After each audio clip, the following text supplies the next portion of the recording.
এসে দাবি করতেছে আমার বউ, আমি উঠে নিয়ে এখন আমাকে বিয়ে করবো। উনি দাবি করতেছেন 4 বছর আগে আপনার সাথে ওনার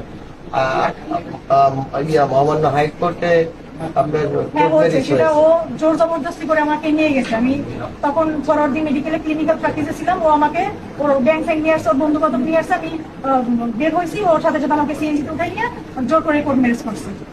তো এরপরে যে 3.5 বছরের ঘটনা, আমি ওর ওকে অনেকবার ছাড়ার চেষ্টা করছি। ও শুধু মরার ভয় ভীতি দেখাইছে। আপনি কি ওর সাথে আপনি 4 বছর কোর্ট ম্যারেজ হওয়ার পরে ঘর সংসার? না না।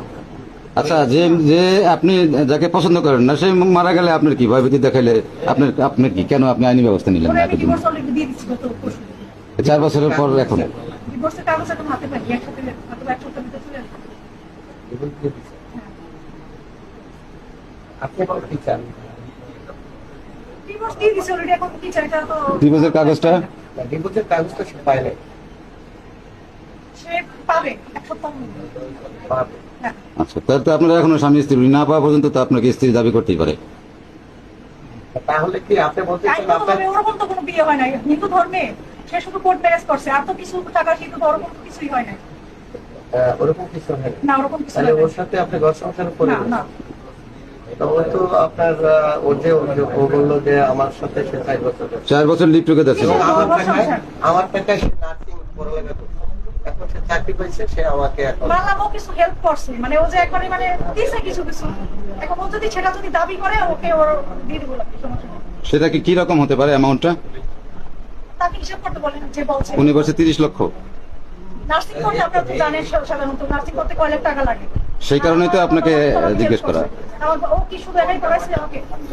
আমার বাবার কাছ থেকে শুনেন যে আমার বাবা মা টাকা দিচ্ছে কিনা নার্সিং করতে। Excuse me, thank you very much. কিন্তু আপনার কথা একটা জিনিস মানে প্রতীয়মান হয় যে আপনি তার কাছে টাকা নিয়েছেন, তার মানে কিছুটা হলেও তো আপনি তার প্রতি কৃতজ্ঞতা থাকা উচিত। যেহেতু আপনাকে নার্সিং পড়ার জন্য হেল্প করছে, প্রথমে আপনি বলছেন যে সে আমাকে উঠাই নিয়ে হাইকোর্টে নিয়ে বিয়ে করছে। কিন্তু একজন একটা আদালতে গিয়া উঠাইয়া কাউকে জোরপূর্বক বিয়ে করতে পারে? নিলেন কেন টাকা? তারপরে আপনি ওর কাছ থেকে আপনি ইয়া নিচ্ছেন, আপনি টাকা পয়সা নিয়ে বিয়ে করছেন। আপনাদের সাথে সম্পর্ক কত বছর? ইয়া করছেন টাকা পয়সা নিয়ে আপনি। সম্পর্ক কত বছর আপনাদের? 8 বছর হবে। আজ 8 বছর সম্পর্ক আপনাদের। 4 বছর ধরে তো ছাড়ার চেষ্টাই করতেছে, কিন্তু শুধু মরার ভয় ভীতি দেখায়। তার মানে ভালোবাসেন তাকে? না, তাকে ভালোবাসি না। টাকা নিলেন কেন তাহলে? টাকা কি জোর করে দিছে? দেখেন, আমার নাম সাংবাদিক মাসুদ খান।